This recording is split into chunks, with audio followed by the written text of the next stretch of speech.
ನಾನು ಒಬ್ಬ ತಂದೆ. ನಾನು ನಿಲ್ಸೋ, ಸೈಕಲ್ ನಿಲ್ಸೋ. ಜನಾರ್ದನ, ಯಾಕಪ್ಪ?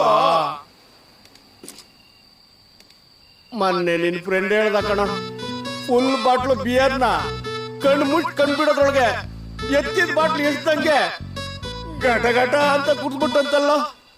ಲೇ, ನೀನ್ ಹಂಗ್ ಕುಡಿಯೋದ್ನ ನಾನು ನೋಡ್ಬೇಕಣ. ಕುಡಿಯೋ ಜನಾರ್ದನ, ಕುಡಿಯೋ. ಅಪ್ಪ, ಇಷ್ಟೊತ್ನಲ್ಲಿ ಬಿಯರ್ ಎಲ್ಲಿ ಸಿಗುತ್ತಪ್ಪ? ಇಲ್ಲಿ ತಗೊಳ್ಳೋ. ಸೈಡ್ಸ್ ಇಲ್ಲದೆ ಕುಡಿಯಕ್ ಆಗಲ್ಲಪ್ಪ. ಹಂಗ್ ನಿನ್ಬೇಡ ಕಣ, ಪ್ಲೀಸ್ ಕಣ, ಕುಡಿಯೋ ಕುಡಿಯೋ.